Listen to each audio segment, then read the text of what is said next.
በነብዩ መሐመድ ከመጡ በኋላ አይሰረም ተቀባይነት የለም አልኩ እንጂ እሱን የሚከተሉ ሰዎች ጠፍተዋል አላልኩም። ቁርአንም ደግሞ ወሊያኩም አህሉል ኢንጂል ይሄንን እንደ እውነት አድርጎ ወይም አፕሪሼት እያደረገ አይደለም። ስለዚህ እስከ መሐመድ ጊዜ ተውራት በዝሙት ጉዳይ ላይ የነበረውን ሐዲስ እኔ አውቀዋለሁ። አንተ የምታመጣው አዳምጥ። ስለዚህ እስከ መሐመድ ጊዜ ተውራት ነበር አይደለ? ይሰሩበትም ነበረ፣ እንዲሰሩበትም እስከዛ ድረስ ታዟል አይደለ?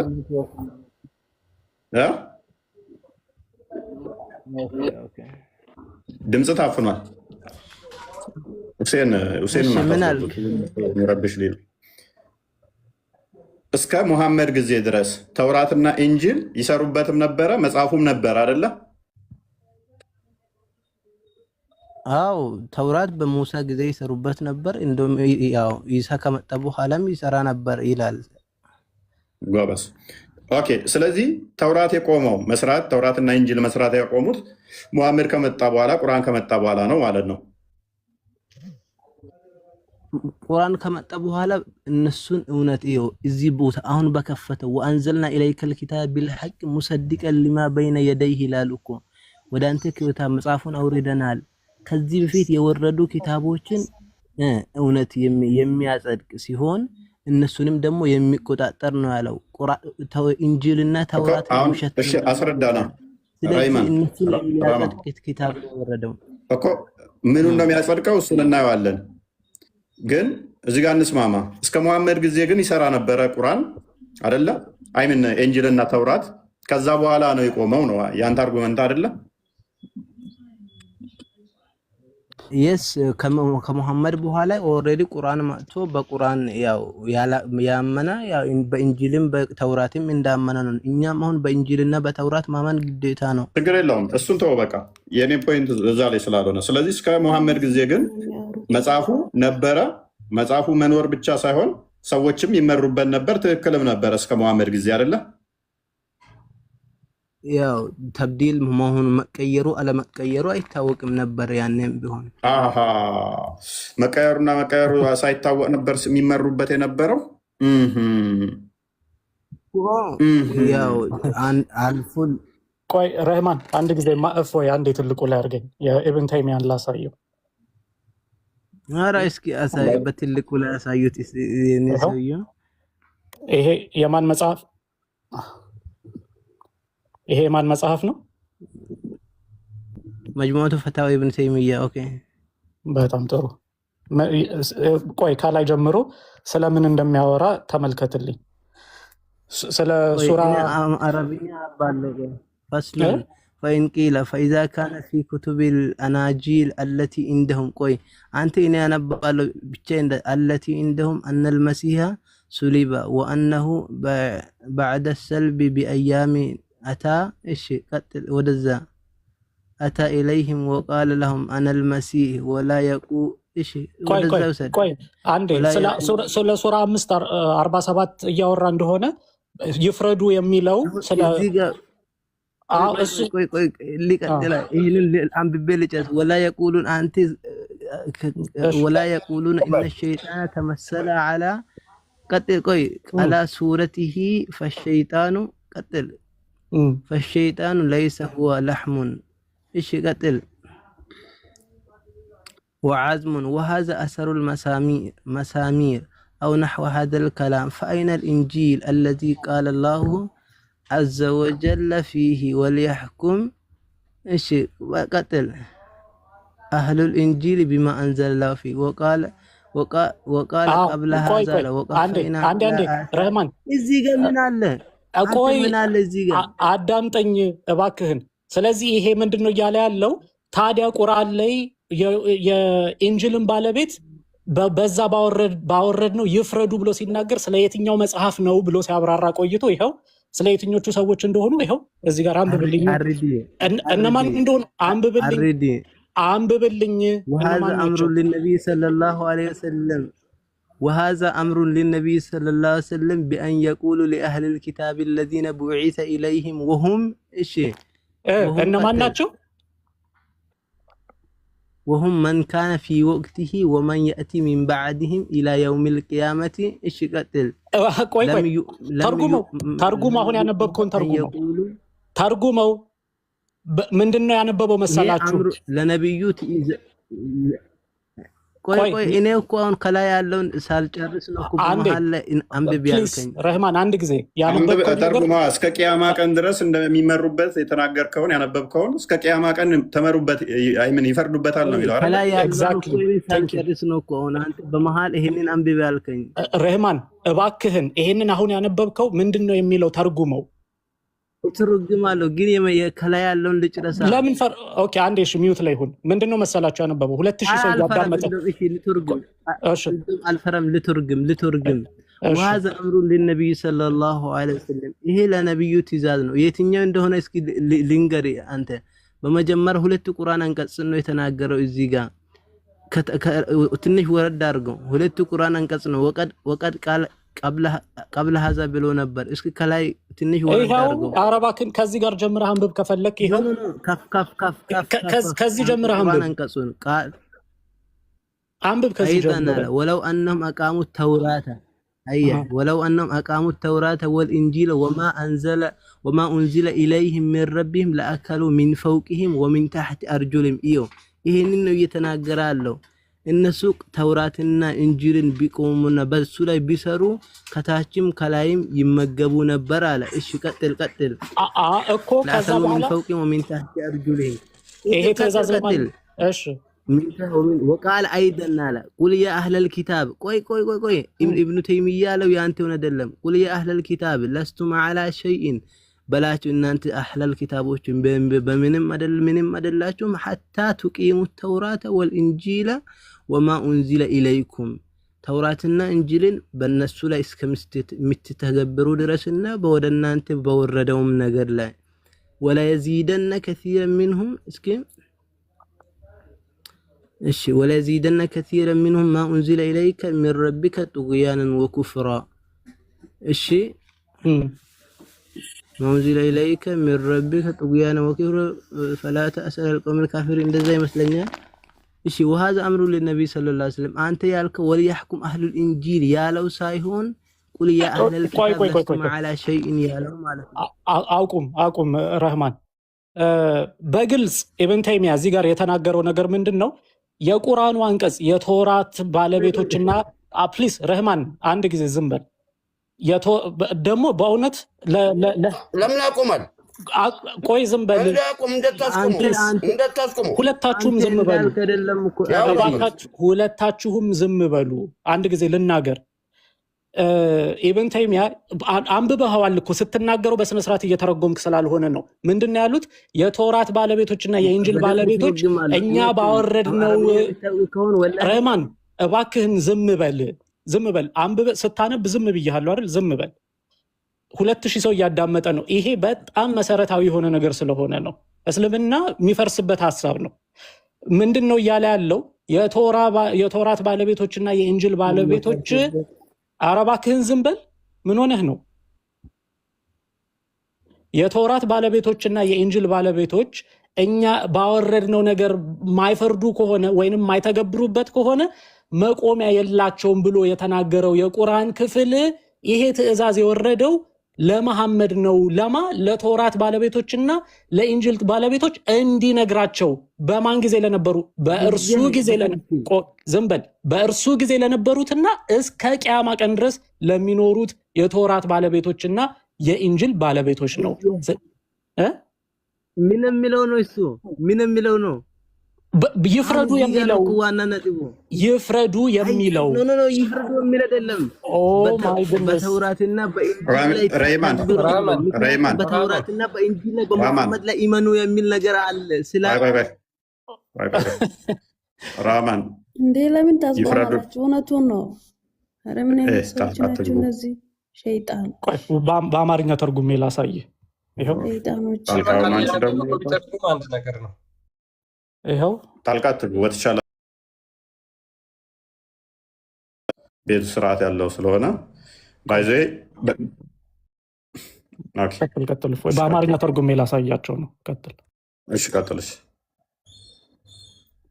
ያ መዋሸት ሱና ስለሆነ የኔ ኦዲየንስ ይነቅባቸዋል። አክቹዋሊ ስለሚያውቁ ብዙም አትናደድ። አረዲ ውሸታቸው የታወቀ ስለሆነ የኔ ኦዲየንሶች ያውቋቸዋል። በዋሹ ቁጥር አረብኛው ላይ ኦዲየንሱ ስለሚባንን እየፎገሩ እንደሆነ እየዋሹ እንደሆነ ስለሚያውቃቸው ዋብያ መገለጫቸው ውሸት ስለሆነ ራማን ውሸታም ነው፣ በጣም ውሸታም ነው። ምክንያቱም ቁርአኑም ግልጽ ነው። እኔ አርዲ ተፍሲር ውስጥ ስለገባ እንጂ እኔ ተፍሲር አልቀበልም ለዚህ ጉዳይ ላይ። ሀዲሳቶችም አሉ ተፍሲሮችም አሉ፣ ሰፖርት አያደርጓችሁም። ነገር ግን እኔ ተፍሲር በዚህ ጉዳይ ላይ በመጽሐፍ በረዛ ላይ ተፍሲር አልቀበልም። ቁርአን በቁርአን ነው የሚፈሰረው፣ በቁርአን ብቻ ፈስርብሃለሁ። በበቂ ሁኔታ በቁርአን በማአት ስለምፈስርብህ ማለት ነው። አንተ ግን በአንድ ጥቅስ መፈሰር አችልም። ስለዚህ እኔ በበቂ ሁኔታ በቁርአን ስለምፈስረው ክፍሉን ተፍሲር ራሱ ምክንያቱም እብን ተይሚያ ራሱ ትናንትና የመጣ ነው። ሌሎችም ሙፈሲሮች ትናንት የመጡ ነው።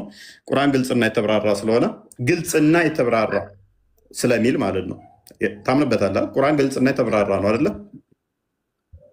በጣም ግልጽና የተብራራ ግን አንተ ዝም ብለህ ከመሬት ተነስተህ እንደዚህ አንድ ጥያቄ ብቻ ልጠይቅህ እኮ ግልጽና የተብራራ ከሆነ ረህማን ፍረድ ማለትና ፈርደህ ነበር ማለት ልዩነቱን አታውቃለህ? ግን ልዩነቱን ንገረኝ እስኪ። ኦዲየንስ በደንብ እንዲገባው ፍረድና ፈርደሃል ልዩነቱ ምንድን ነው? ፈርደሃል ኃላፊ ግስ ነው። ፍረድስ አሁን ነው።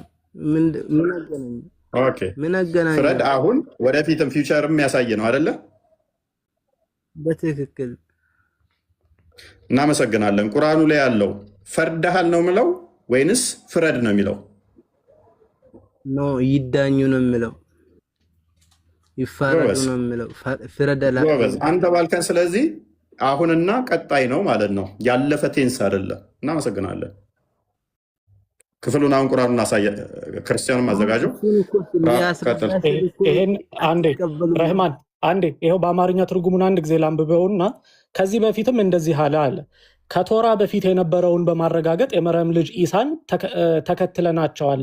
በውስጡም መመሪያና ብርሃን ያለበት ወንጌልም ሰጠነው። ከቶራ በፊትንም ያለውን የሚያረጋግጥ ለአላህም ፈሪ ለሆኑ ሰዎች መመሪያና ማሳሰቢያ ጭምር ነው። የወንጌል ባለቤቶችም አላህ በውስጡ ባወረደው ይፍረዱ። አላህም ባወረደው ይሄ ከኢብን ተይሚያ ላይ ነው፣ ልብ በሉ። ይፍረዱ ባወረደው ነገር የማይፈርድ ሰው እነዚያ አመፀኞች ናቸው ካለ ተውራት ሲኖራቸው ለፍርድ እንዴት ይመጣሉ? በውስጧም ያለ ፍርድ አለ። ከዚያም በኋላ ይመለሳሉ። እነዚያም አማኞች አይደሉም። እኛ ተውራትን አወረድን፣ በውስጧም መመሪያና ብርሃን ያለባት በእርሱ የተገዙት ነቢያት ለአይሁድ ረቢዎችና ሊቃውንት ከእግዚአብሔር መጽሐፍት በተሰጣቸው ነገር ፈረደባቸው፣ በእርሱም ላይ ምስክሮች ነበሩ ብሎ እንዲህም አለ። ተውራትና ወንጌልን ከጌታቸውም የተወረደላቸውን ቢጠብቁ ኖሮ ከበላያቸውና ከእግራቸው በታች በበሉ ነበር። እንዲህም አለ። የመጽሐፍቱ ባለቤቶች ሆይ ተውራትና ወንጌልን ከጌታችሁም የተወረደውን እስክትጠብቁ ድረስ በምንም ላይ አይደላችሁም። ነገር ግን ከጌታችሁ የተወረደውን ብዙዎቹን በአመፃና በክህደት ይጨምረዋል። ስለዚህ በማያምኑት ሰዎች ላይ አትዘኑ ብሎ ምን ይላል? ተመልከት።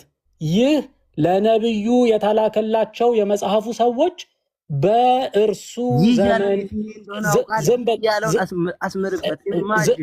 ይኸው ከላይ የተጠቀሱት እንዳለ ነው። ከላይ ተጠቅሱት እንዳለ ይኸው ምንን ጨምሮ የወንጌልን ባለቤቶች አላህ በውስጧ ባወረደው ይፍረዱ። አላህም ባወረደው ነገር የማይፈርድ ሰው እነዛ አመፀኞች ናቸው። ከዚህም በፊት እንዲህ አለ፣ ከዚህም በፊት እንዲህ አለ ብሎ መጨረሻ ላይ ምን ብሎ ተናገረ? ይህ ለነብዩ የተላከላቸው የመጽሐፉ ሰዎች በእርሱ ዘመን የነበሩትንና ከነሱ በኋላ እስከ ትንሣኤ ቀን ድረስ የሚመጡትን እንዲናገር የተሰጠ ትእዛዝ ነው።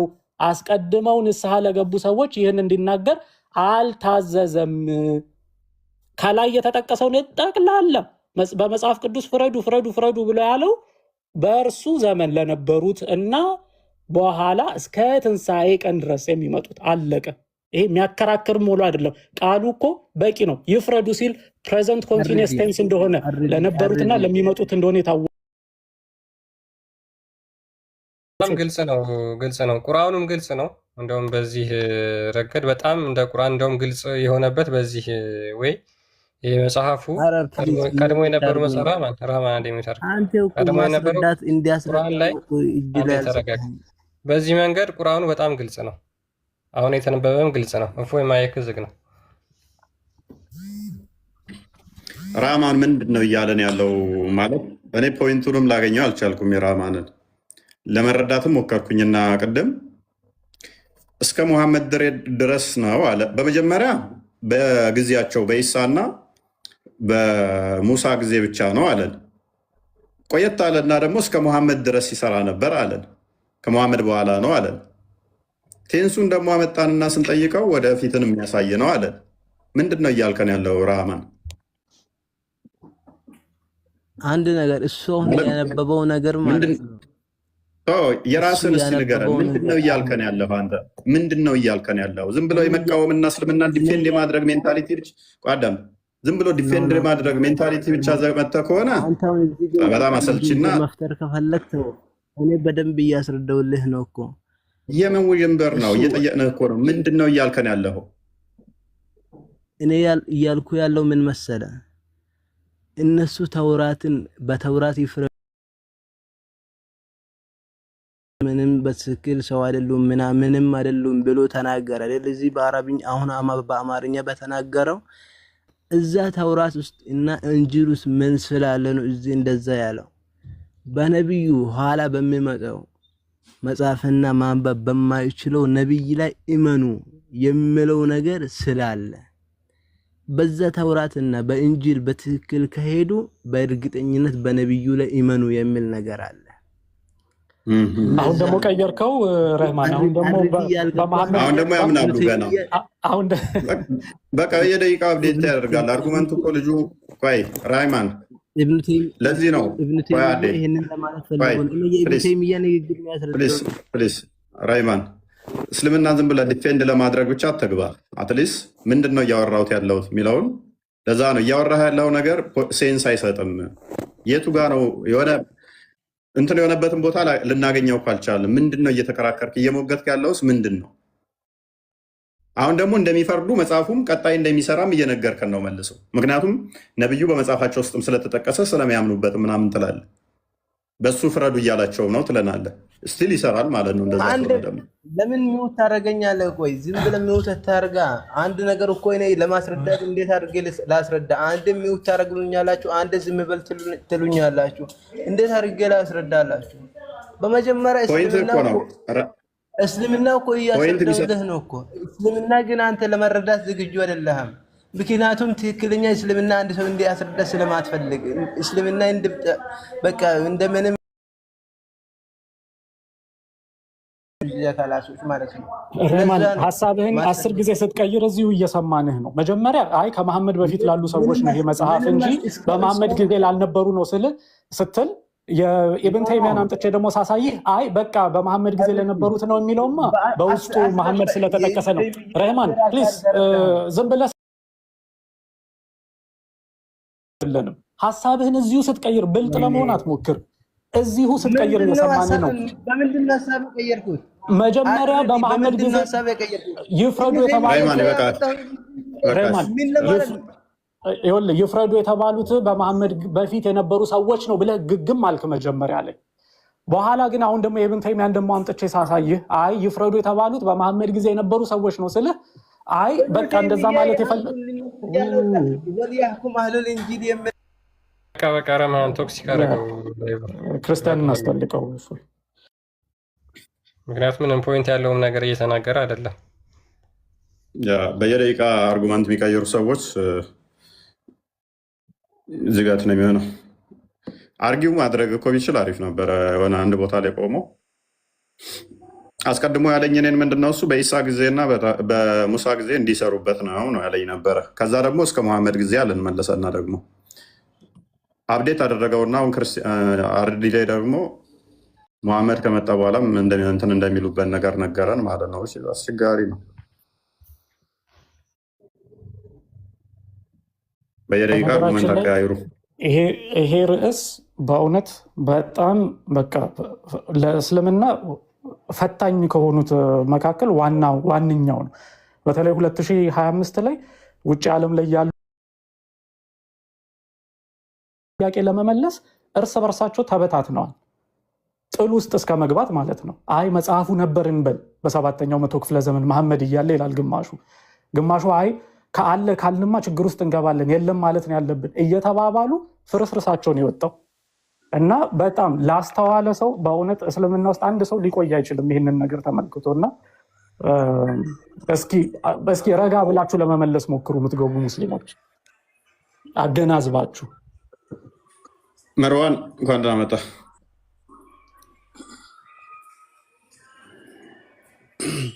መርዋን አለ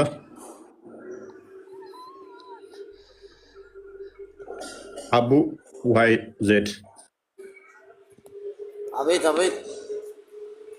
እንኳን ደህና መጣ። ጤና ይስጥልን። አብሮ ይስጥልን። ሰላም ነው?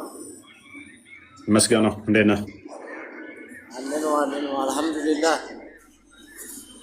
መልካም። ተውራት ተበርዟል፣ ኤንጅል ተበርዟል ብለህ ታምናለህ? ኤንጅል ተበርዟል ብለህ ታምናለህ ወይ? ኢንጂል ተበርዟል ብለህ ታምናለህ ወይ? አይ እኔ ያን ያክል ጠለቅ ያለ እውቀት የለኝም። ኦኬ፣ በኢንጂል ታምናለህ? እንዴት አምናለሁ?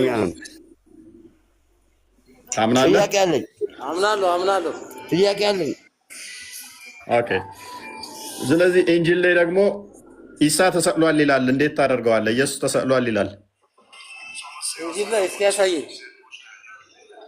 ኦኬ፣ ባሳየህ ታምንበታለህ? ኢሳ መሰቀሉን እስካሁን አላወቅኩም፣ አልተማርኩም። በአምንበታለሁ ብለህናል፣ ግን በመሰቀሉ አይደለም። ኢሳ በመሰቀሉ አላምንም። ወደ ሰማይ እንደወጣ ነው የማምነው። እንዴ ሰማይ ወዴት? ወደ ሰማይ ምን ሊሰራ? ሰማይ መጀመሪያ ሰማይ ላይ ነው ያለው። ፈጣሪውን አብሎት በሆነ ሰዓት ላይ ደግሞ ተመልሰህ ወደ መሬት ትሄዳለህ ተብሎ ተቀምጦ ነው ያለው ነው የምንባለው እስካሁን። ኧረ እሱ ውሸት ነው፣ ሲፎግሯችሁ ነው። አንድ ጥቅስ የለም ቁርአን ላይ አንድ ጥቅስ ተመልሰህ ወደ ምድር ትሄዳለህ ብሎታል ምናምን የሚል አንድ ጥቅስ የለም። ዋሽተዋችኋል። ኧረ እባክህ የምር እኔ ራሱ እሱን ያየው ዕለት በጣም የተገረምኩት። በፊት ተፎግሬ ነበር። እኔ ራሱ ኢሳ ይመጣል ተመልሶ ይመጣና ከዛ ይገዛል፣ ጂዚያ ያስቀራል፣ አሳማ ይገላል፣ መስቀል ይሰብራል ምናምን ተብለን ነበር አይደለ? ደጃል የሚባል ፈታኝ የሆነ ፍጡር ይመጣል፣ እሱን የሚያጠፋው ኢሳ ነው የምንባለው። ውሸት ነው። አንተ እሱ ራሱ ደጃል አንድ አይና ነው፣ ከጌታችሁ የሚለየው ኃይለኛ ነው፣ ብዙ ሰው ይገላል፣ ከዛ ኢሳ መጥቶ ይገለዋል ተብሏል አይደለ?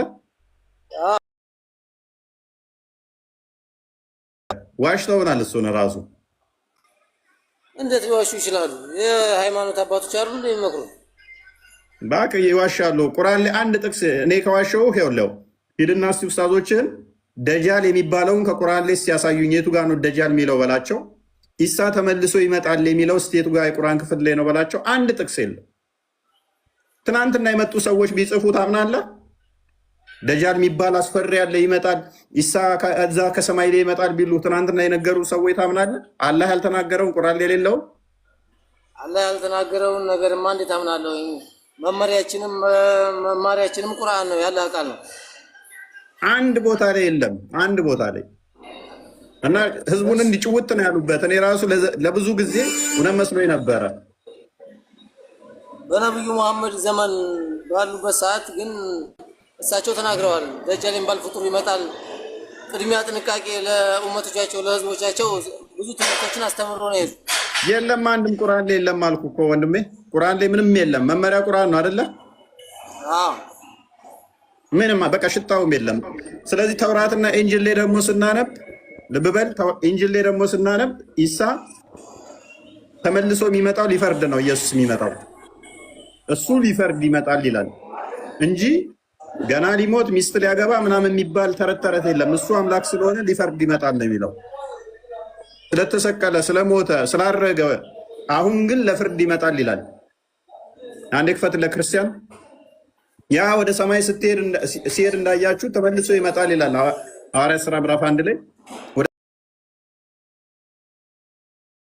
የሚመጣው ደግሞ አስቀድሞ ምን ስለሆነ ነው? ኢየሱስንም በመካከላቸው ሰቀሉት ይላል። አየህ፣ ሰቀሉት ይላል። ተሰቅሎ ነበረ። ስለዚህ የኢንጅል ባለቤቶች በኢንጅል ፍረዱ ሲባል ኢንጅል እኛ እንዳለን መጠን ስለዚህ ኢየሱስ ተሰቅሏል ብለን እናምናለን። ቁርአን ላይ አንድም ቦታ ላይ ተሰቅሎ ተመልሶ ይመጣል የሚል የለም አንድም ቦታ ላይ። ስለዚህ እኛ የኢንጅል ባለቤቶች ኢየሱስ ተሰቅሏል ብለን እናምናለን። አልተሰቀለም የሚል ካለ ወይም አይሰቀልም የሚል ካለ እሱ ሴጣን ነው። ልክ ማቴዎስ ወንጌል ምዕራፍ 16 ላይ ከቁጥር 20 አካባቢ ጀምሮ እንደሚናገረው ስዕለቱን የሚቃወም በራሱ ሴጣን ተብሎ ይጠራል ማለት ነው። ኦራይት ወማ ቀተሉሁ ወማ ሰለቡሁ ወላኪን ሹቢሀ ለሁም። እሱ ውሸት ነው፣ ተረት ነው። አይሁዶች ናቸው አልሰቀሉትም የተባለው። አልተሰቀለም ኢየሱስ። አይሁዶች ናቸው። ተረት አይደለም፣ ቁርአን ነው። አይሁዶች ናቸው እኮ ተረት ነው። እሱ ኢሳ ተመልሶ ይመጣል የሚል አለ ቁርአን ላይ። ኢነመል መሲሑ ዒሳ ብኑ መርየም ረሱሉላህ። ተመልሶ ይመጣል የሚል አለ። አዎ ይመጣል። አንድ ጥቅስ ብቻ አሳየኝ ቁርአን ላይ። አሁን ኢሳ አልተሰቀለም። አንድ ጥቅስ አሳየኝ ተመልሶ ይመጣል የሚል። ኢሳ አልተሰቀለም የሚለውን ላሳየ። አንድ ጥቅስ እሱንማ አይሁዶች ናቸው። አይሁዶች አይደለም የሰቀሉት፣ ሮማኖች ናቸው የሰቀሉት። ስለዚህ ስለ አይሁዶች እኔ ምን አገባኝ? ቁርአን አይሁዶች አልሰቀሉትም ነው የሚለው። ሰቀለም እኮ እየነገርኩህ እኮ ነው። አይሁዶች ናቸው። አይሁዶች አልሰቀሉትም ነው የሚለው አይደለ?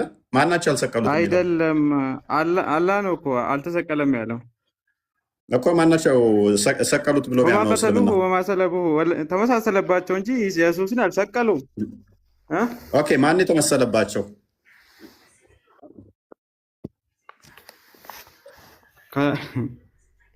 ኢየሱስን የሚመስል ሰው ኢየሱስን ሊሰቅሉት አስበው ኢየሱስን የሚመስል ሰው ሰቀሉት እንጂ እንዲመስል ያደረገው ማን ነው? ኢየሱስን እንዲመስል ያደረገው ማን ነው?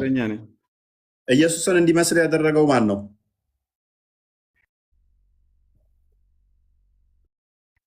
ኢየሱስን ለማዳን ኢየሱስን ያስመሰለው ያንኛው ሰውዬ ማን ነው? አላህ ነው። ስለዚህ አላህ አንደኛውን ለማዳን አንደኛውን ያስገድላል ማለት ነው። ቆንጆ ነው። ውሽዝ አጭበርባሪ ነው የሚባለው ለዚህ ነው እኮ። አንደኛውን ለማዳን አንደኛውን የሌላ ሰው ፊት ይሰጣል። የሌላ ሰው ጭንብል ይሰጥና ሌላ ንጹህን ሰው ያስገድላል። በበዝ የአንደኛውን ኃጢአት አንደኛው ላይ የአንደኛውን ወንጀል አንደኛው ላይ ያደርግና ሌላውን ወደ ነገቲቭ ብቻ አትሰዱ። ጥሩ ነው፣ ተስማምተናል። በቃ ስለዚህ አላህ የአንደኞችን ለማዳን አንደኞችን የሚያስገድል ንጹህን ሰውዬ የዛኛውን ፊት ያመጣና እዚኛው ፊት ላይ የሚገጥም ሰዎቹ ገለናል ሲሉ ጥፋት የለባቸውም። ምክንያቱም ኤግዛክትሊ ፕሪንት የሆነውን ኢሳን የሚመስልን ሰው አገኙ። ስለዚህ ገለናል አሉ፣ ጥፋት የለባቸውም። ስለዚህ አንድ ሰው መጥቶ አልገደላችሁም ቢላቸው ተጠያቂው አላህ ነው የሚሆነው። ምክንያቱም ኤግዛክት ፕሪንት መልኩን ለዛኛው ስለሰጠ እነኛ የገደልነው ኢሳን ነው ቢሉ ስህተት የለባቸውም። ውጪዝ አጭበርባሪው፣ ሌባው፣ ውሸታሙ ማን ይሆናል ማለት ነው? አላህ ይሆናል። የኔን ፊት አንስቼ አርዲ ላይ ብገጥም የኔን ፊት አንስቼ አርዲ ላይ ብገጥም ከዛ አርዲን አግኝተው እፎይን ገደልን ብለው እፎይ አርዲን ቢገሉ ውጪዝ ገዳዮቹ አይደሉም ስህተተኞቹ። የኔን ፊት አንስቶ አርዲ ላይ ጫነው ነው ጥፋተኛ የሚሆነው ማለት ነው። ገለናል እፎይን ቢሉ ትክክል ናቸው። ምክንያቱም የኔን ፊት ለአርዲ ስለሰጠ አላህ ተብየው ማለት ነው።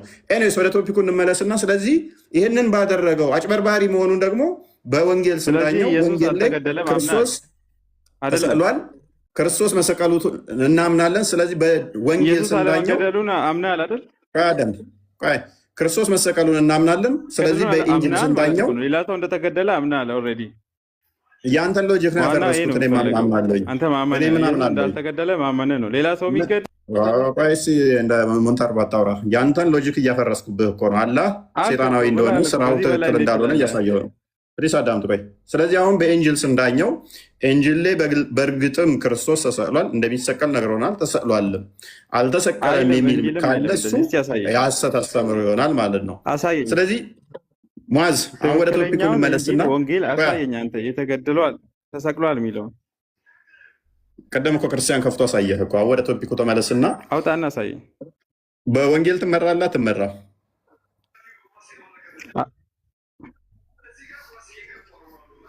እኛ የምንመራው በቁርአን ነው። በወንጌል ግን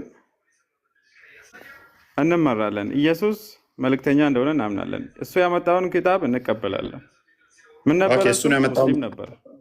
ስንት ምዕራፍ ነው ያለው? እሱ ያመጣው ምዕራፍ ስንት ምዕራፍ ነው ያለው? እሱ ያመጣው መጽሐፍ ስንት ምዕራፍ ነው ያለው? አላውቅም። እሱ ነኝ እመራበታለሁ ብለህ ነበር እኮ። ሳያነብ ነው የሚመራበት። መመራቱና ምክንያቱም ሙስሊም ነው። እኛ የምንመራበት ቁርአን ነው። እሱ ሙስሊም ነው። ሙስሊም ደግሞ ማንበብ አይጠበቅበትም። ሙስሊም ማንበብ አይጠበቅበትም። መሀይም መሆን ብቻ የሚጠበቅበት። አዎ። ስለዚህ ስንት ምዕራፍ እንዳለው ምዕራፉ ምን እንደሚል አታውቅም። እሱ ባመጣው መጽሐፍ ትመራለህ አይደለ? ያ ኢንጂል ላይ ምዕራፍ 1 ምንድን ነው የሚለው? ሙዓዝ አላውቅም እኮ አለ እኮ። ምን እንደሚልም አላውቅም፣ ግን በመጽሐፉ እመራለሁ አለ። አይ ድንቁርና ምንም አያውቅም። ጠይቀኝ። ቆይ ሙዓዝ ሚዩት ነህ። ሙዓዝ ጠይቱን ይጨርስ በደንብ። ሙዓዝ ኦኬ። ከዘር ማይክን አንሳሽ፣ ቸኩለሃል። እንደ ስለምናስተምረው ኢንጅል ለማን የተሰጠው? ለማን የተሰጠው ኢንጂል? ለክርስቲያን ለእናንተ ነው። ለክርስቲያን። ኦኬ መልካም። ስለዚህ የኢንጅል ባለቤቶች በኢንጅል ይመሩ ሲል ምን እያለ ነው? ክርስቲያን አይደለም። ቆይ አንዴ ልመልስለት። ቆይ አቸኩላ በፊት ያሉ ህዝቦች ነው የተሰጠው። ለዚህ ኡመት ሳይሆን በፊት ያለው ኡመት አለ አይደለ? ለነሱ የተሰጠ ነው። ማን ነው ያለህ እንደዛ? ማን ነው ያለህ? ምን ማለት ነው? በፊት የሚመሩበት ህዝቦች በዛ ነበር የሚመሩት።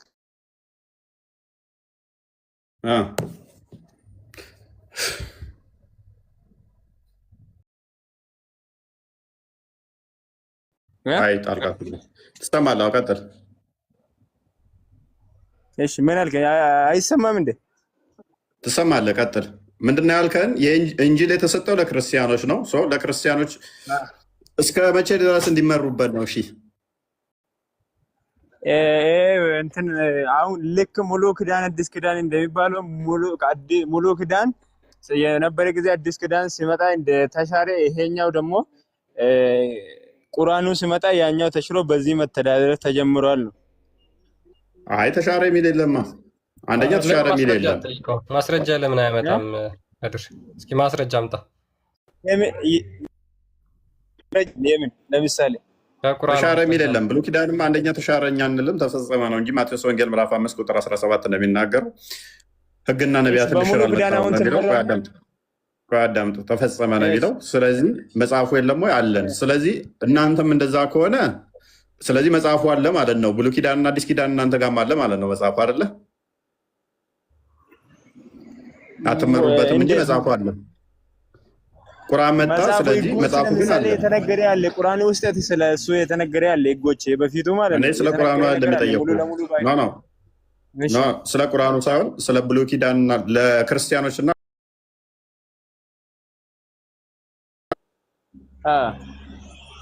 ስለዚህ መጽሐፉ አለ፣ ግን መሰራት የለበትም ተሽሯል። በቁርአን ነው የምንሰራው ነው አይደለ? በፊቱ ህዝብ ተደራድሮበት እነሱ በሱ ህግ ተደራደሩ እንትን ኖሩበትና አልፈዋል። ጊዜው አልፎበታል ነው። አዲስ ህግ መጥቷል። በቁርአን አዲስ ህግ ወጥቷል ነው አሁን ያለው ህግ። ለምንድን ነው የድሮው ህግ ያለፈው? ህግ ተቀያይሮ ነው የሚሰጣቸው። ወንጌል እስከ መሐመድ ድረስ ብቻ ነበር የሰራው? ለምን ለሁሉም መጽሐፍቶች ባለቤቶች ተሰጥቷል አይደለ?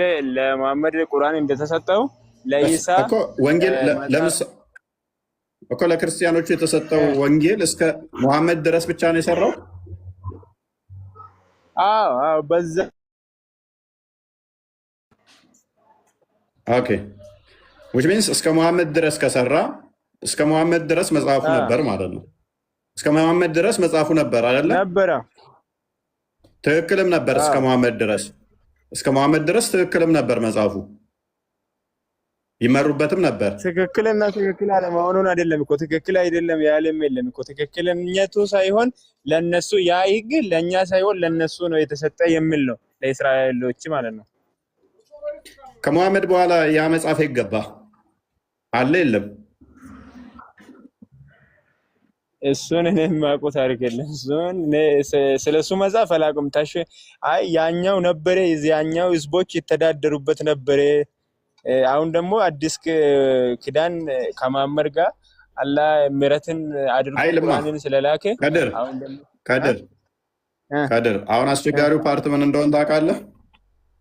እሺ በደንብ አስተውለው ወንድሜ። ብሉይ ኪዳን ለአዲስ ኪዳን ጥላ ነው። ብሉይ ኪዳን ለአዲስ ኪዳን ጥላ ነው። ስለዚህ ብሉይ ኪዳን ላይ የተጠቀሱ ጥቅሶች ሐዲስ ኪዳን ላይ ይፈታሉ ማለት ነው። ስለዚህ ቁርአን ደግሞ ከነሱ በኋላ ከመጣ አስተምሮቱ ከነኛ ጋር መስማማት መቻል አለበት። ተቃራኒ ሆኖ ከመጣ ከነኛ ጋር ከነሚጋጭ ከሆነ ቁርአን እንዴት ትቀበለዋለህ? አንተ ደግሞ ምን አልከኝ? በፊት እነኛ ይመሩበት ነበር፣ መጽሐፍቶቹ ነበሩ እስከ መሐመድ ድረስ። ከዛ በኋላ መጽሐፍቶቹም የት እንደገቡ አላውቅም አልክ። እኛ ደግሞ ምን እንላለን መሰለህ? ከመሐመድ ቀደምት መጽሐፍ እንዳለ እኮ ቁርአን ይናገራል እኮ። በዛ ቁርአን መጽሐፍቶች እንደነበሩ ይናገራል። ያ እኮ እነኛ መጽሐፍቶች ካሉና ትክክልም እስከ መሐመድ ድረስ ሰዎቹም ሲመሩበት ተነበረ። እነኛ መጽሐፍቶች አሁን አሉ። በእነኛ መጽሐፍት ውስጥ ደግሞ ስለ መሐመድ ስለ አምላክ ስንማር አምላክ ባህሪው አይቀያየርም አይደለ? ስለዚህ ስለዛ በመጽሐፍ ቅዱስ ውስጥ የተነገረው የአምላክ ባህሪና በቁርአን ውስጥ የተነገረው ደግሞ ኮምፕሊትሊ አይገናኝም። ስለዚህ መሐመድ ዋሽቷል ብለን የምንለው ለዚህ ነው።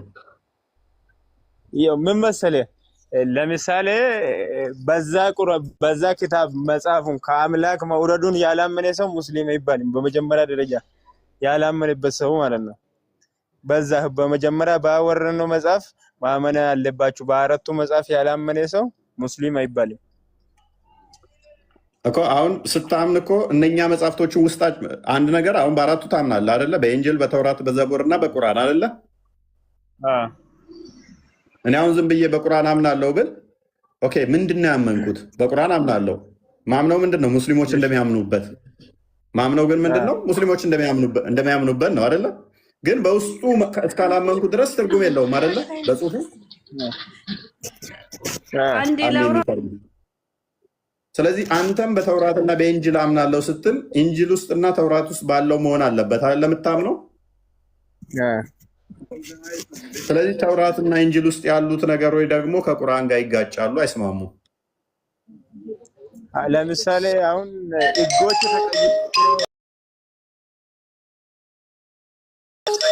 የነበረው ህግ ተቀይሮ ነው፣ እንደ አዲስ ህግ ተሰጥቶት ነው። ህግ ሊቀየር ይችላል፣ የአምላክ ባህሪ ግን አይቀየርም። ከድር ህግ ሊቀየር ይችላል፣ ሊቀየር ይችላል። ህግ ነው። ህግ ማለት የአምላክ ባህሪ የአምላክ ባህሪ አይቀየርም። ባህሪ ቴንኪው። ስለዚህ የአምላክ ባህሪ ነው። የአምላክ ባህሪ ተለያይቶባቸዋል እያልንህ ነው። ለምሳሌ በአዲስ ኪዳንም በብሉይ ኪዳንም እግዚአብሔር አባት እንደሚባል ይናገራል። ቁርአን ላይ ደግሞ አላህ አባት መባል በጣም ያስቆጠዋል።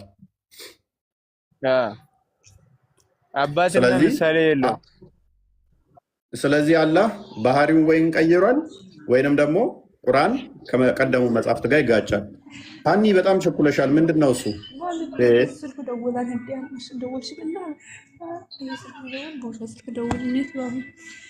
ሀኒ ወይ እፎይ፣ ሰላም ነው? ሰላም ነው። እንዴት ነሽ? ሰላም ሰላም። እኔ የሚልክ እሺ፣ ጥያቄ ነበረኝ። ምንም ከማያውቁት ልጆች ጋር ከምትከራከር ጥያቄው መልሽ። አሁን ሚዩት ነው ያደረኩሻ። ከዛ በኋላ ደግሞ አስወጣሻለሁ። ጥያቄውን ተመልሻለሽ። ሃኒ ማይክሽን ክፈች። አውቃለሁ ብለው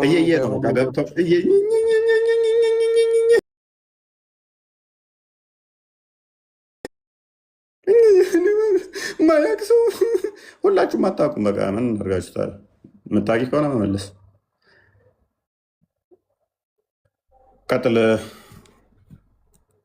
አያስተምሯቸውም። ባጭሩ ሙስሊሞች ሃይማኖታቸውን አያስተምሯቸውም። ኡስታዞች ዝም ብሎ መቅጠፍና ማዋሸት ብቻ ነው እና እሱ መጽሐፍ ቅዱስ ላይ ያቦካሉ፣ ይገባሉ። መጽሐፍ ቅዱስ ተበርዟል አልተበረዘም ብለው መጽሐፍ ቅዱስ ብለው ገብተው ብቻ በውሸት አንድ ማስረጃ ሳይጠቅሱ የኤቲስት ማስረጃ እያመጡ መጽሐፍ ቅዱስ ተበርዟል ይላሉ። የኤቲስት ማለት ነው። ኤቲስቶች ትናንትና የተወለዱ ኤቲስቶችን ያመጡና መጽሐፍ ቅዱስ ተበርዟል ይኸውና እከሌ የሚባለው ኤቲስት እንደዚህ ብሏል፣ እንደዚህ የሚባል ጥናት ጠቅሱ ብለው ያቦካሉ። ቁርአንን ግን ማን እንደጻፈው እንኳን አይታወቅም። በሚያስገርም ሁኔታ ቁርአንን ማን እንደጻፈው አይታወቅም። ለምን ነው የማይታወቀው? ብራዘር ማን የጻፈው ቁርአን? ማን የጻፈው ቁርአን? ነብያችን ለባልደረቦቻቸው ከመላእክት ሲመጣላቸው ለባልደረቦቻቸው እየተረጎሙ ነው ያጻፉ። ማስረጃ አስጠይቃ ቁርአን እስኪ ከቁርአን ማስረጃ አስጠይቃ። አሁን ስራ ላይ ስለሆንኩ ነው። የለም እንደዛ የሚል ሐሚድ 1000 ዓመት ብጠብቅህ ከ114ቱ ሱራ ከ114ቱ ምዕራፍ ውስጥ ቁርአንን ነከሊ ጻፈው የሚል አንድም ቦታ የተጻፈ የለም። አንድም ቦታ ከድር ምን አልክ? ቁርአን ላይ የለም። በእርግጥ የለም። ቁርአን ላይ ማን እንደጻፈው ቁርአን ላይ የለም። እናመሰግናለን። ጨርሰናል ማለት ነው። ስለዚህ ማን አጋንንት ይጻፈው፣ ጂኒ ጻፈው፣ ሰይጣን ይጻፈው፣ ማን ይጻፈው አይታወቅም። ጨርሰናል። በእርግጠኝነት የምነግርህ ነገር ማለት ነው እኔ ሰምቻለሁ። ቁርአን የተጻፈው ጅብሪል መላእክው ለነብዩ መሐመድ ሰለላሁ ዐለይሂ ወሰለም አምጥቶ ሲያደርስ ጓደኞቻቸውን ባልደረው ሰሃቦችን ጻፉ እያሉ ነው ያጻፏቸው። ግን ማስረጃ የለውም ምንም ከቁርአን ከ114 ሱራ አንድም ማስረጃ የለውም። እንዴት ላይኖር ይችላል? የተነገረ ነገር ያለ ማስረጃ ተመሬት አይወራም። የለም ይኸውልህ ምን ታውቃለህ ሐሚድ፣ መስጊድ ውስጥ ቁርአን የተከበረው ቁርአን ከአላህ የወረደ ምናምን እያሉ ዋሽተዋቸዋል። ለዛ ነው ምንም ቁርአን ማን እንደጻፈው አይታወቅም። ከምን ይምጣ የት እንደተጻፈ አይታወቅም። ማን እንደጻፈው አይታወቅም። መቼ እንደተጻፈ አይታወቅም። እነዚህን ሁላ ነገሮች ቁርአንን ብትጠይቀው መልስ አይሰጥም። 114ቱን ምዕራፎች አገላብጠህ ብታያቸው አንድ ማስረጃ አይሰጥም። ለዛ ነው እሺ ሐሚድ። እሺ አሁን ስለዚህ ትክክለኛ ሃይማኖት ማን ነው ብለህ ነው የምታስበው? ጥያቄ ካለ በኋላ አካባቢ እንመልስልሃለን። እስከ ማስረጃው ማወቅም ያለብን ነገር ይሄን ነው። በቃ ሐሚድ እሺ ህይወት እውነት የሆነው ክርስቶስ ነው። ከክርስቶስ ከተላቀቅ ህይወት መንገድ የለም፣ ድነትም የለም። ስለዚህ እሱን ደግሞ በወንጌል ላይ ነው የምታገኘው። ሰላም ናቸው። እንደዛ ብሏል እንዴ? ፎይ ምን እንደዛ ብሏል እንዴ? መጽሐፍ ቅዱስ ላይ እንደዛ ብሏል እንዴ? እውነት ህይወት እኔ ነኝ። አዎ እኔ ፈጣሪ ነኝ ለአንድም ነገር አውርቷል እንዴ? መጽሐፍ ቅዱስ ላይ ተወርቷል። እኔ ፈጣሪ ነኝ ታምነኛለህ? እኔ ፈጣሪ ነኝ ታምነኛለህ? ብልህ ለምን አታምነኝ? አልኩኝ እኮ ያው ፈጣሪ ነኝ አልኩ እኮ። ስላለውን ካልልም አልኩኝ እኮ ማለት ከሆነ ፈጣሪ የሚያደርገው አልኩኝ። እሱ እኮ ተገዙኝ አላለም እኮ ፈጣሪ ተገዙኝ። እኔ ተገዛኝ። እሺ ተገዛኝ። እሺ ተገዛኝ። እኔ ፈጣሪ ነኝ ተገዛኝ። ትገዛኛለህ እንደዚህ ብለህ አንድ ሙጂዛ ካመጣ ነው። አንድ ሙጂዛ ካመጣት ነው ዝም ብዬ ልገዛ። ምንድነው ሙጂዛ? ምንድነው ሙጂዛ? ለምሳሌ ፈጣሪ አለ አይደለም ተአምር ማለት ነው። አንድ ተአምራትን ማለት ነው ምድርንና ሰማይን እንደ ተአምር ሰራ። ከዛ እሱን ከሰራ በኋላ አዳምንና ሐዋን ወደ እኔ ነኝ የሰራሁት ብለህ ሰማይንም ምድርንም እኔ ነኝ የሰራሁት ብለህስ ምንም ማስረጃ የለክማ። ዝም ብለህ ልትክክል አለ እኮ ጎበዝ። አየህ ጎበዝ። ቆይ ጎበዝ ይህን አሁን ኢቫሉዌት እናድርገው። ኢየሱስ ነው አላህ ነው ማስረጃ ያለው ቢለው ነው እንመዝነው አይሻልም? ሰማይ ምድር ሁሉ የተፈጠረው በክርስቶስ እንደሆነ መጽሐፋችን ይናገራል። በአንድ ቦታ አይደለም፣ ብዙ ቦታ ማለት ነው። አሳየን። ሙሐመድ ቆይ ያሚድ አንዴ ተረጋጋ። ኤፌሶን ምዕራፍ 2 ላይ ቁጥር 10 ሲታወሩ ተረጋጉትና ተራ በተራ እናውራ እስኪ። ምንም ችግር የለም። ነገር መጥፋለሁ ያ አክቹዋሊ ከቶፒካችን ለካ ሽፍታ ተደርገኛል። ኤኒዌይስ ሎጂኩ ስህተት እንደሆነ ብቻ ለማሳየት ነው፣ ለማሳየት ብቻ። እኛ ክርስቶስ የመጣው በስጋ የተገለጠው እኔ አምላክ ነኝ እኔ ጌታ ነኝ ሊል አይደለም የመጣው ቤዛ ሊሆን ነው።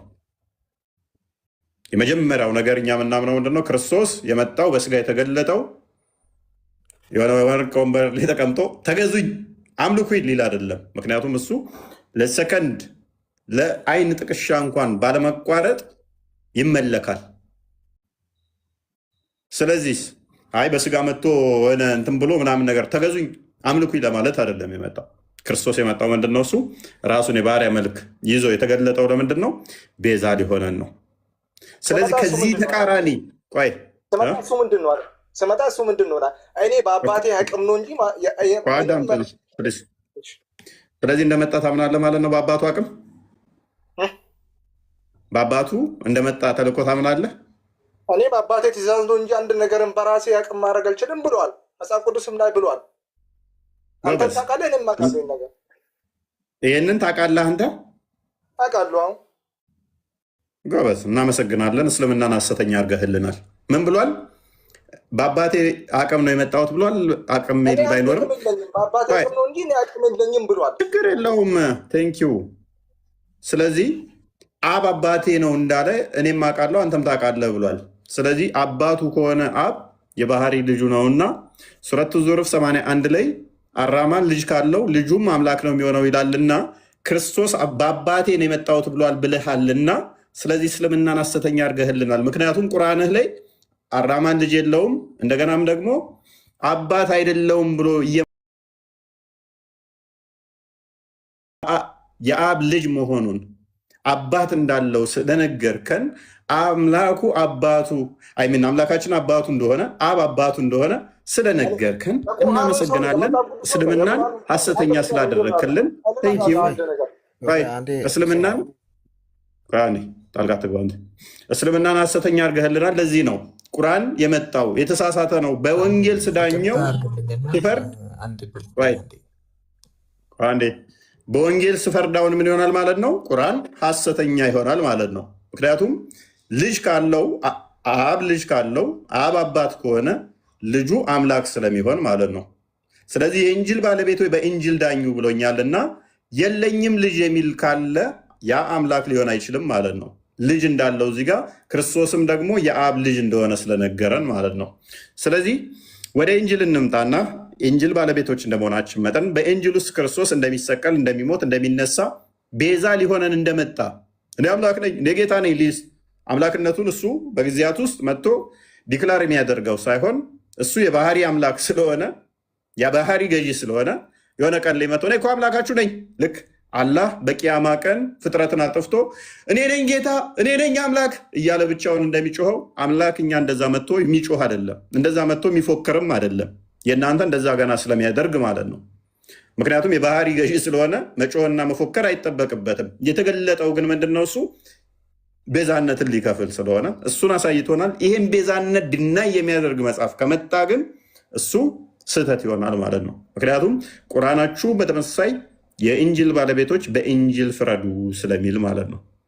ስለዚህ በእንጅል ስንፈርድ እኔ አሁን ያልኩት እኮ ማለት መጽሐፍ ቅዱስ ላይ ነው እንጂ ቁርአን ላይ እንዲብሏል እንዲብሏል አላልኩም። ሙስሊም እንደመሆነ መጠን እንደ እስልምና ነው ማወራህ። እኔ ደግሞ ሙስሊም እንደመሆነ መጠን መጽሐፍ ቅዱስ ላይ የምትጠቅሰውን ጥቅስ ከቁርአን ጋር ለጥፋለሁ አብሬ ማለት ነው። ይጠቅመኛል ብለህ ጥቀስ፣ እኔ ቁርአን ላይ ወስጄ ለጥፋለሁ። ነብይህን አስጥልሃለሁ፣ አላህ የምትለው አካል ውሸት እንደሆነ አሳያለሁ፣ ቁርአንን አስጥልሃለሁ። ለዘመናት ይጠቅመናል ብላችሁ ስፎግሩበት ስለነበረ አሁን ግን ጊዜው አብቅቷል። የትኛውንም ጥቅስ ጥቀሱ፣ እስልምናን እናፈርስበታለን። ነገም ሆነ ከነገ ወዲያም ሆነ እሱ ነው የሚጠቅመን፣ እሱ ነው የሚያወጣን። መንገዳችን እሱ ነው። ስለዚህ ኢንጂልን ትመራበታለህ አትመራበትም? እመራበታለሁ። ኦኬ ኢንጂል ስንት ምዕራፍ ነው ያለው? ስንት ምዕራፍ እንደሆነ አላውቅም። የምትመራበትን መጽሐፍ አታውቀው? የምትመራበት ስንት ምዕራፍ እንዳለ አታውቅም፣ ግን ትመራበታለህ። እመራበታለሁ፣ ታዝዣለሁ። ለዛ ስንት ምዕራፍ እንዳለው ግን አታውቅም? አላውቅም። ኦኬ የመጀመሪያው ምዕራፍ ምን ነበር የሚለው ሲጀምር? አላውቅም፣ እየተማርኩት ነኝ ገና። እሺ ሁለተኛው ምዕራፍስ ምን ይላል? አለ ተብሎልናል በሁሉም እመኑት። ኖ ምን ይላል? እስቲ ምን ይላል? ምን ይላል ሁለተኛው ምዕራፍ? ብዬ ካለው እኮ አላውቅም ብዬ ካለው አታውቅም፣ ግን ያን መጽሐፍ ትመራበታለህ፣ በዛ መጽሐፍ ትተዳደራለህ። ግን መጽሐፉ ምዕራፉን ምን እንደሚል ስንት ምዕራፍ እንዳለው የምታውቀው የለም። አንድ ቀን አንብበውም አታውቅም። ቁርአን አዞኛል፣ ታዝዣለሁ። ስለዚህ በደመ ነፍስ እኮ ነው እየተመራ ያለው እኮ። እንጁ በሚባል መጽሐፍም ማመራት ትችላለህ እኮ። መጽሐፉ ግን ምን እንደሆነ አታውቅም። እኔ ቁርአን አለ አይደለም፣ በቁርአን አምናለሁ። ቁርአንን ከተማርኩት በኋላ በእንጅልም በተውራትም በሁሉም ማመን አለ ብለው እዛ ላይ ተነግሯል፣ ተጠቅሷል። እዛ ላይ ስለተነገረ እኮ በቁርአን ስታምን፣ ቆይ በቁርአን ታምናለህ አይደለ? ልክ እንደ ኢንጂል በቁርአንም ታምናለህ አይደለ? አምናለሁ። ቁርአን ስንት ምዕራፍ አለው? ቁርአን ጋቻ አላደረጉም እሱ ቁርአን ይዋሻል ማለት ነው። ቁርአን ይዋሻል ማለት ነው። ቆይ ሱራ 136 ክፈትልኝ ክርስቲያን። ሱራ 285 ክፈትልኝ። ቀጣይ ቁርአን ይዋሻል ማለት ነው። እኩል አላደርግም ይላል፣ አበላልጣለሁ እያለን ነው። ቴንኪው። ቁርአን ምን ይላል?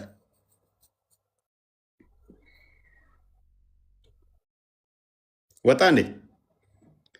እናንተ ያመናችሁ ወይ በአላህና በመልእክተኛው በዚያም በመልእክተኛው ላይ ባወረድነው መጽሐፍ በዚያም ከበፊቱ ባወረድነው መጽሐፍ እመኑ።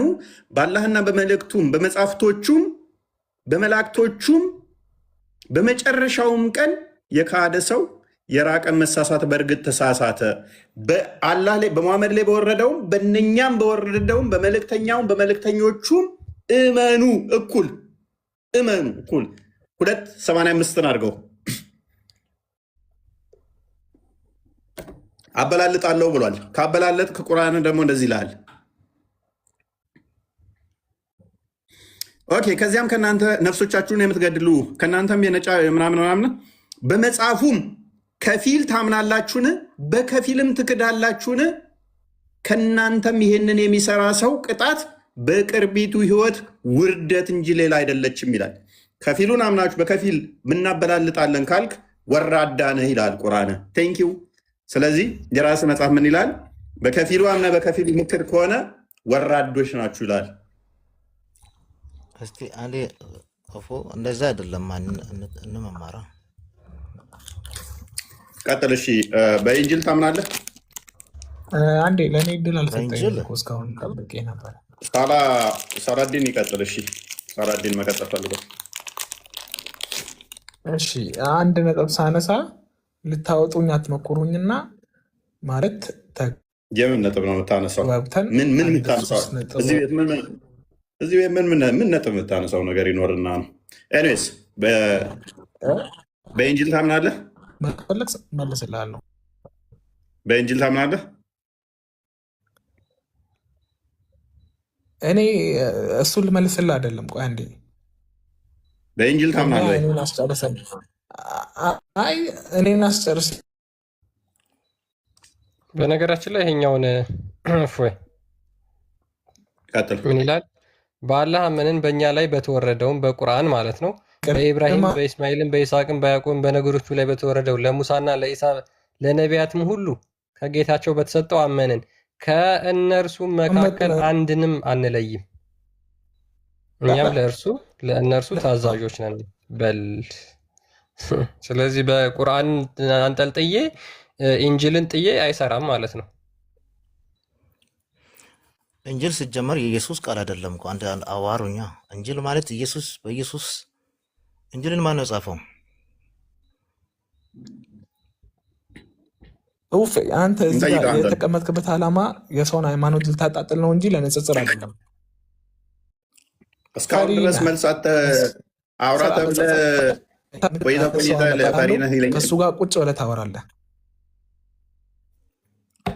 ኧረ በጣም ፈሪ ነህ። በስነ ስርዓት እኮ ከአዋቂዎቹ ጋር እንዲህ ቁጭ ብለህ አንተ ስትነጻጸር አይቼ አላውቅም በህይወቴ። አንተ ካወቅኩበት አይደለም እኮ አሁን ኢንጅሉን ማን የጻፈው ነው? አሁን ኢንጅል ተባለ እንጂ ኢንጅልን ማን የጻፈው? ኢንጅል ማለት ምን ማለት ነው ሀሊማ? መቼም ቆሻሻ የሆነ ህዝብ ነው እስልምና እምነትን ሊያጣጣል የሚፈልግ ቆሻሻዎች ሁላ ለነቢዩ መሐመድ ለኢሳ ዓለይሂ ሰላም የተላከ ቃል ኢንጅል ማለት ላይ ተሰጠን። ምንድን ነው? መጽሐፍ ነው ወይንስ ቃል ነው?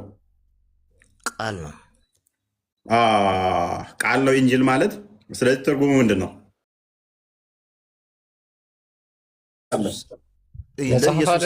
ምና ክርስትና በደንብ የምታውቅ አይነት ሰው አትመስለኝም አንተ። ክርስትና ራሱ በደንብ ኮባ ራስ ነው። እናታችሁ እንደ እርጎ ዝንብ ጥልቅ ይላል ሰው እያወራ። ቀጥል። መጽሐፍ ሳይሆን ቃል ነው ብለህናል። ቀጥል። ቃል ነው ለኢየሱስ የተሰጠ። ትርጉሙ ምንድን ነው?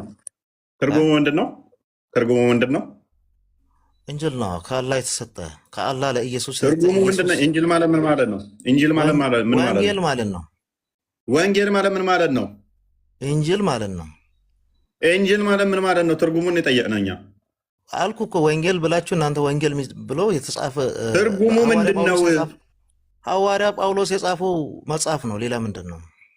በኢየሱስ ስም። ስለዚህ ኢንጅል ማለት ወንጌል ነው፣ ሐዋርያው ቅዱስ ጳውሎስ የጻፈው ነው እያለን ነው። እናመሰግናለን፣ እናመሰግናለን። ሐዋርያው ቅዱስ ጳውሎስን ሙስሊሞች የሚጠሉ ዛሬ ደግሞ የወንጌል ጸሐፊ ያደረጉት። እናመሰግናለን። ሐዋርያው ቅዱስ ጳውሎስ እውነቱን ነው ስለ ወንጌል ምን እንዳላሳየው ክርስቲያን ሮሜ ምዕራፍ 1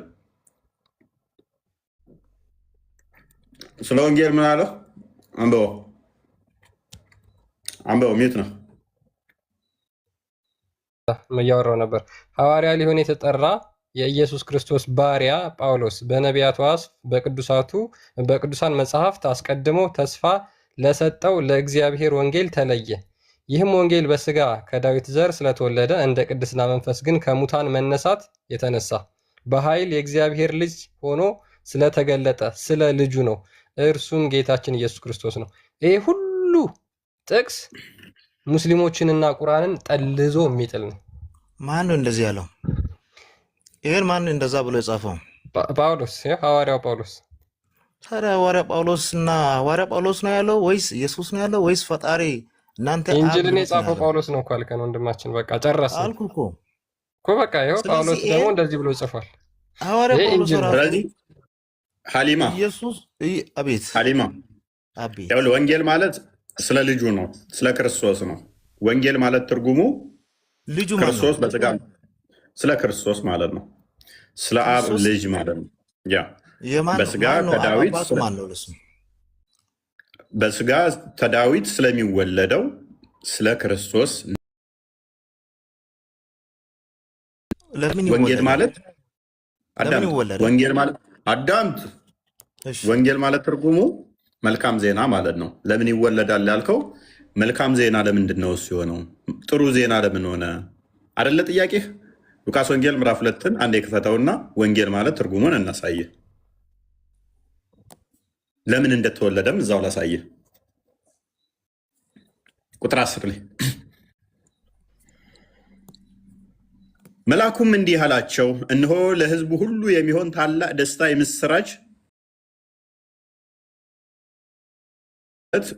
ዜና ብስራት ማለት ነው። እሱም ወንጌል ማለት ነው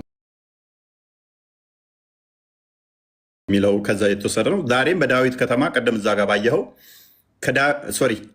ዛሬ በዳዊት ከተማ መድኃኒት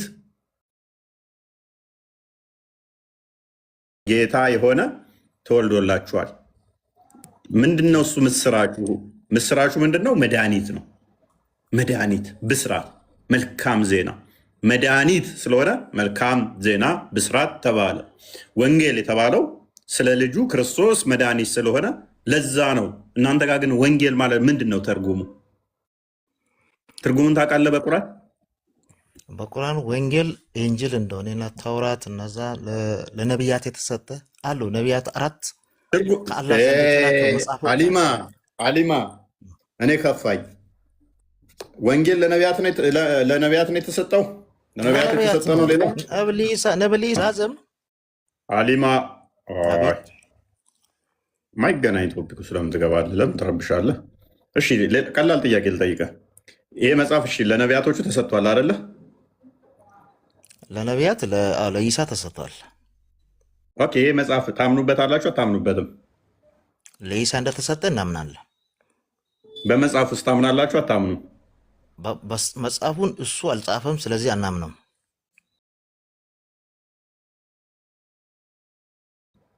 ለኢሳ ኢሳ በራሱ ያለው መጽሐፍ ቅዱስ ባይዘው ኢሳ በራሱ በአንድ ቤት ያለው አለ። ሌላ ሐዋርያት እነዚህ ደቀ መዛሙርት የጻፉት መዓት ነገር አለ። ኢቭን እሱ ብቻ አይደለም፣ ደብዳቤ የተጻፈ አለ። ችግር የለውም። ቁርአን ላይ እኮ ሴጣን ያወሩትም የተጻፈ አለ። እንዴት ወሲብ ማድረግ እንዳለብህም የተጻፈ አለ። ስለመሰድም ደግሞ የተጻፈ አለ። ችግር የለውም። እሱ ስለ ብዙ ነገር የተጻፈ ስላለ ቤቴ እንዳገቡ ቤቴ እንዳመጡ የሚልም የተጻፈ ስላለ ብዙ አትገራረም፣ አትደነቅ። ደብዳቤም ከሆነ እናንተ ጋር በተመሳሳይ ደብዳቤም አለ። ኤኒዌይስ ፓኒክ ሳታደርግ ረጋ ትልና አሁን በደንብ አስተውል። ኢንጂል ለኢሳ ተሰጥቷል አደለ? ይሄ ኢንጂል ያላ ቃል ነው አደለ? ኢንጂል አላህ ለኢሳ የሰጠው ኢሳ በራሱ ጊዜ የእስራኤላውያን ሕዝብ ሲያስተምር ያለው ቃል የተጻፈ ኢንጂል ነው የሚባለው። በዛ ውስጥ ደግሞ በኢንጂሉ ውስጥ የተቀላቀለ አለ።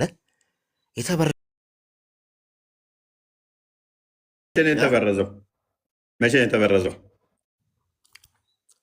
በኢየሱስ ጊዜ። አሁን ለምሳሌ መጽሐፍ ቅዱስ በሁለት ተካፍሎ አይደለም ያለው። በሁለት እንደተካፈለ እኔ ቁርአን ላይ ሰጣለሁ። ኢየሱስ ካረገ በኋላ የተከፈለው ኢየሱስ ካረገ በኋላ ሐዋርያ ጳውሎስ በኢሊማ አይቻለውና ብሎ ጽፎ እና እንደዛ ሰዎቹ የጻፉት የተበረዘ ያለ ነው። እሱ ያለ ማስረጃ ስጠኝ እስኪ። ይህንን ቅዠት ልክ እንደ ሙሐመድ ሄራ ዋሻ ውስጥ የሆነ አካል መጥቶ ሲጨምቀው መገለጥ መጣልኝ እንዳለው እየቃዠህ ነው ወይንስ መረጃ አለ? እስቲ ማስረጃ አንጣ ካለ። አይደለም እንደዚህ አይደለም። አንተ እኔ አንተን አልሰደብኩም። ኢሳ አለይሂ ሰላም ኢሳ ስሙ ራሱ ሲጠራ ማለት ነው። ሲሙ ሲጠራ ዝም ብለን በነጠላ አይደለም እንጠራው። ገደዚህ ለመስደብ አይደለም፣ ለመማር ከፈለግ ለማስተማር ከፈለግ ማስረጃ የለህማ።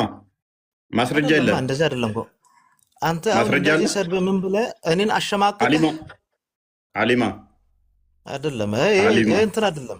ኖርማሊ አሊማ ማስረጃ አለ። ማስረጃ አንተ ስትስማማን ስትሰማና አታዳምጥም እኮ አንተ። ዋናው ችግሩ ኦልሬዲ አንተም ብቻ ታወራለህ። ይሄ ከዛ በኋላ ወደ ስድብ አሊማ በጣም ጥሩ ልጅ ነው። ባይዘይ አሊማ በጣም ጥሩ ልጅ ነው። ና ክርስቲያን አንተ ዝቅ በል።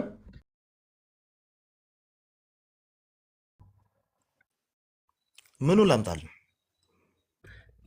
ልክ ኢሳ እንደሞተ ነው ኢንጂል የተበረዘው ያለበትን አላህ እስቲ ማስረጃ ስጠኝ። አላህ አይደለም እኮ ያልኩህ አለሁ በእኛ መጽሐፍ ሳይሆን መጽሐፍ። እሺ ሙሐመድ ያለበትን ሙሐመድ ያለበትን ኢሳ እንደሞተ ኢንጂል ተበርዟል ያለበትን መጽሐፍ ቅዱስ ነው የራሱ ነው ያለው እንጂ ኢሳም ነቢያችንም አላሉም አላህም አላለም። ኖርማሊ ታንኪዩ። ነብይህም አላህም ኢንጂል ተበርዟል አላሉም አይደለ? መጽሐፍ ቅዱስ ራሱ ስታነብ ስታየው መጽሐፍ ቅዱስ ተበርዟል ይበል። ነብይህና አላህ ግን በቁርአን ላይ ተበርዟል አላሉም አይደለ? እሱን ኦልሬዲ ያው አላረጋገጥኩም። አንበቤ ደርሼ ምላሽ እሰጣለሁ። እሱን አላሉ።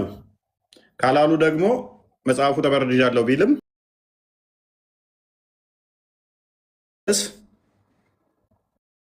ስለዚህ ምንድን ነው የሚሆነው? አንተ የምትመራው በቁርአንና በሐዲስ በነብይህ እንደመሆኑ አልተበረዘም ካሉ ጨፍነውም ቢሆን አልተበረዘም ማለት ግዴታ አለብህ። ተበርዟል ካልክ እስልምና ውስጥ ምንም አሰራም። ምክንያቱም ቁርአን አልተበረዘም እያለ ተበርዟል አንተ ካልክ ከአላህ ጋር እየተጋጨህ ነው፣ ከመሐመድ ጋር እየተጣላህ ነው። ማለት ተበርዟል የሚባለው አንድ ነገር ልንገርህ። አንድ ኢየሱስ እኔ ጌታ ነው ብዬ ቢቀበለው ኢየሱስ ጌታ ነው አዳኝ ነው ብሎ ቢቀበል ወር ፈጣሪ ነው ብለህ ብትቀበለው፣ በዛ በኩል ደግሞ እኔ ፈጣሪ አይደለሁም አንድ ሰይጣን ምን አለው ኢየሱስ ወይ ላንተ ልስገድ ስላይ ስግደት የሚያስፈልገው ለአንድ ፈጣሪ ብቻ ነው ለኔ አያስፈልግም ብሎ ኢየሱስ መለሰው ይላል። አይደለም ዮሐንስ አይደለም ማቴዎስ ወንጌል እና ሉቃስ ወንጌል ምዕራፍ 4 ምዕራፍ 4 ላይ ሉቃስ ወንጌል ላይ አታምታታ። ስለዚህ አንተ የምትፈልገው ስለዚህ ሰይጣን ልስገድልህ ሲለው እንትን አለ። ምንድን ነው ታዲያ? ኦኬ አንተ የምትፈልገው ሰይጣን ሲባል ፈጣሪ ከሆነ ለምንድን ነው እሺ ለኔ ስገድ?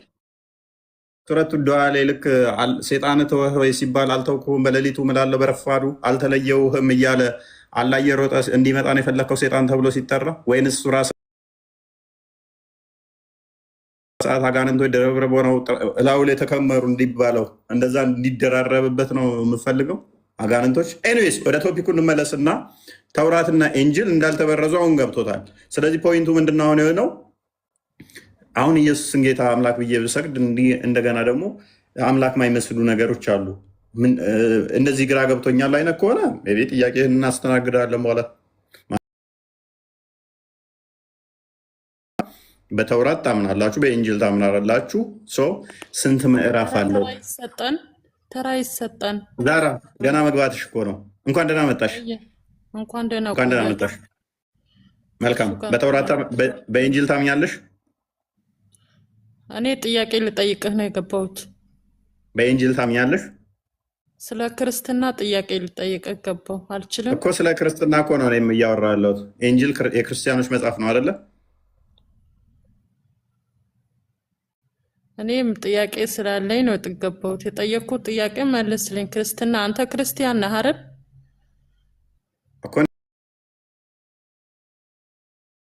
ነውና የማላምነውን ሳይሆን መጠየቅ ያለብህ ስለ ክርስትና ልጠይቅ ገብቻለሁ። ጥያቄሽ ምንድን ነው? ጥያቄን ተቀበለኝ። ከኢንጂል ነው መልሱ የሚሆነው፣ ከኢንጂል ነው ማለት ነው። መጽሐፉን እኮ ማመን አለብን። ቅድሚያ የምጠይቅኝ መጽሐፌ ኢንጂል ነው የእኔ መጽሐፍ ትክክል ነው እያሉ ትክክል ነው። ከሱ መጽሐፍ ነው መረጃ ፈልገው ማለት እንደኛ ኡስታዝ ከሆንክ በክርስትና እምነት አንተ ትክክለኛ አሳማኝ ከሆንክ አንድ ሰው ወደ ቀጥል። ሌሎቹ ሰላም ነህ? ሰላም፣ እግዚአብሔር ይመስገን። እንዴት ነህ? አለን። በኢንጂል ታምናለህ? አንተ የትኛው ክርስቲያን ነህ?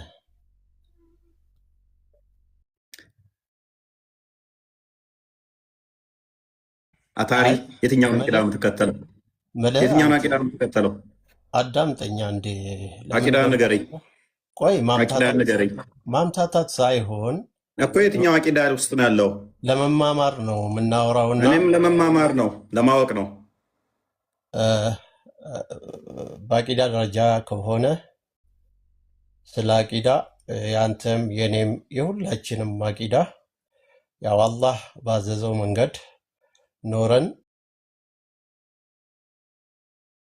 አውራ ጥቀሳና አቂዳ ተረት አናወራም። ይኸውልህ ተረት ምንድነው አቂዳ? አቂዳ ምንድን ነው? እስልምና ውስጥ ተረት የለም ሲጀመር እኮ ንገረኝ አቂዳህን። ስለ አቂዳ ምን ብዬ ልንገርህ? አታውቀውም? አይ ምን እንድነግርህ ትፈልጋለህ ነው? ምንድነው አቂዳ? ስለምን አቂዳ ልንገርህ ነው እኔ እየጠየቅኩ ያለሁት። አሻሪ ነህ? ታሪ ነህ? ሙተዚላ ነህ? እኔ ሙስሊም። ምንድነው አቂዳ? ጥርት ያልኩ ሙስሊም ነኝ። አቂዳህን አታውቀውም? አቂዳህን አታውቀውም? ይኸውልህ በአንድ አላህ አቂዳህን አታውቀውም? ኦኬ፣ አታሪዎች ሙስሊም ናቸው? እኔ አሁን ስለ ግለሰቦች ስለ ሰው አታሪዎች ለማወራው ስለ ግለሰብ አይደለም እኔ የሚያወራው። ስለ ራሴ ማወራው ስለ አቂዳ እያወራው ግለሰብ ይለኛል ወገን። ምን የምታውቀው ነገር የለም ማለት ነው። ስለ ሰው ሃይማኖት አይደለ ራስህ ሃይማኖት እኮ አታውቅም ሲጀምር። ስለ ራስህ እምነት ዛራ ተረጋጊ። አሁን ቶፒኩ ላይ ግባ። እሺ የዜና ካወቅ እንትነን ቶፒኩ ላይ ግባና እኔ አንድ ነገር ልጠይቅ። በእንጅል ታምናለህ? በእንጅል ታምናለህ ወይ? እንጅል ጥርት ያለው ተውራት ለሙሳ እንደተሰጠው፣ ዘቡር ለዳውድ እንደተሰጠው፣ እንጅል ለኢሳ ተሰጥቶታል። ቁርአን ደግሞ ለነቢዩ መሐመድ ተውራት ለሙሳ ተሰጥቶታል ብለሃል። ጆሮዬ ነው እንደዛ ሲል ሰምታችኋላ? ተውራት ለሙሳ ተሰጥቷል ሲል እንደዛ ብለሃል ብለሃል። ሚዩትን አንሳ፣ ሚዩትን አንሳ።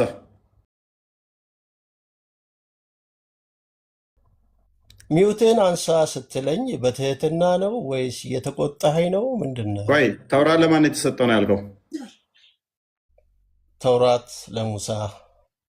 አንድ ጥቅስ ብቻ ከቁርአን ውስጥ ተውራት የሚባል መጽሐፍ ለሙሳ ሰጠሁት የሚል ስለ ቁርአን አይደለም ማወራለህ።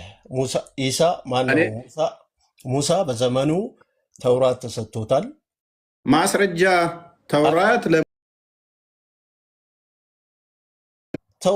ወይንስ ተረት ተረት ነው? ለሙሳ መሰጠቱ እኮ ቁርአን በደንብ ያብራራል። ማስረጃ የግድ የለም። አንድ ጥቅስ አታመጣም። ተውራት ለሙሳ ተሰጠ የሚል እንጂል የሚል መጽሐፍ የለም አለ። ነገር ግን አንተ እንዳልከው አይደለም። ተውራት የሚባል መጽሐፍ ለሙሳ ተሰጠ የሚል ከ114ቱ ምዕራፍ ውስጥ የዛሬ ዓመትም ጠብቃለሁ ያዝና ነው አታመጣም። ኤኒዌይስ ወደ ቶፒኩ ልመልስና ስለማታመጣ ዘቡርስ እኔ ስለ ተውራት ነው ያወራው። ስለ ኢንጂልና ዘቡር አይደለም ያወራው፣ ስለ ተውራት ነው የጠየቅኩህ። አሁን ኢንጂል ላይ ልመልስህ። ኢንጂል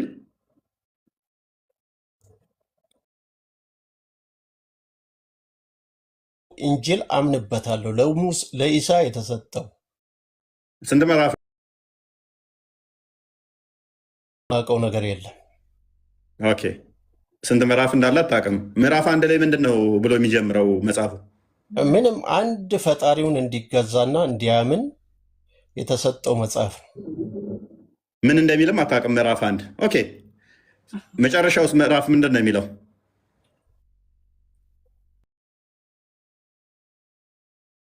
ተብሎ በዘመኑ ሲሰጠው ለሱ ሲሰጠው በዛ ዘመን ለነበሩ ለእስራኤል ሕዝቦች ምን እንደሚል ነው የጠየቅኩህ። እኔ ማብራሪያ አይደለም የጠየቅኩህ። ምንድን ነው ምዕራፉ? ለእኔ የተሰጠኝ ነቢዩ መሐመድ ነው እና ለነቢዩ መሐመድ ሰለላሁ ዐለይሂ ወሰለም የተሰጠው ፉርቃን ወይ ደግሞ ቁርአን ትግባ። ፉርቃን ለሙሳም ተሰጥቷል። ስለዚህ በደንብ አስተውል። ለእኔ የተሰጠኝ አትበል። ምክንያቱም በነቢያት አንዱንም ሳታዳላ እመን፣ በመጽሐፍቶቹም እመን ነው እንጂ የተባልከው ለይና ክፈልና ቁርአንን እመን ኢንጂል። እኔ ግን ላልኩት ማስረጃ በቃኝ እስክትል ሰጥሃለሁ። ኢማን አርካኑል ኢማኒ ሲተቱን አንቱ ሚነ ቢላሂ ወሩሱሊሂ ወቢልየውሚል አኺሪ 6 የእምነት ማዕዘኖች አሉ። ማመን ነው። ስለዚህ ይሄ አህመድ ወንድሜ ምን አልክ መሰለ፣ በእነኛ አላምንም በቁርአን ነው ማምነው ስትል አንደኛውን ሳትክ ማለት ነው። እሺ አበላሸው። በመጽሐፍቶቹና በነቢያት አልስትም። ለምን እንደማልስት ጠቅለል አድርጎ እኮ ቁርአን እኮ እነዚህ ነገሮችን ሁሉ ጠቅልሎ እንደዛማ ከሆኑ ማስረጃ አለ፣ አለመሆኑ ማስረጃ አለ። በደንብ አለ። ስጠኝ።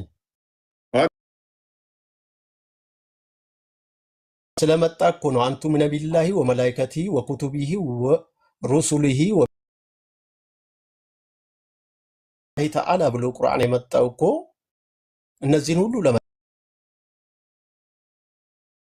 እኮ አረጋጋጭ ጠባቂ ነው። መልካም እሺ። ዳንኤል ነብይ ነው አይደለ? እንደ እስልምና ዳንኤል ማለት ማን? ዳንኤል ነው አይደል? የራስ ማለት አይ እስኪ ንገረኝ። በእስልምና በክርስትና የሚባል ነገር የለም። ነቢያቶች ሁሉ ህዝቦች የተላኩ ነቢያቶች ናቸው። ያ ሁሉንም ጠቅልሎ ነው የመጣው አልከኝ። እነሱ ለራሱ ፐርፐዝ መልካም እሺ። ስለላካቸው ሁሉንም ጠቅልሎ ነው የመጣው ብለህ ማለትና ቀለል ያለች ጥያቄ ልጠይቅህና መሐመድ የመጨረሻው ነብይ ኢሳ ነው ብለህ ታምናለህ? እስከ መሐመድ ነቢያቶች ሐዋርያቶች ነበሩት። መሐመድ ኢሳ አይደለ? ሐዋርያቶቹም ደግሞ እስከ ቅያማ ቀን አሸናፊ እንደሆኑ ኃያል እንደሚሆኑም የቁርአኑ ደጋግሞ ይናገራል። ስለዚህ የኢሳን ሐዋርያቶች የእነሱ ስም ባላቀውም መጽሐፍ ላይ ያለው መጽሐፍ ቅዱስ ምናምን በላይ ሊሆኑ ይችላሉ። ግን ተመርጠውና ተጠርዘው የወጡት 4ቱ ናቸው። ዮሐንስና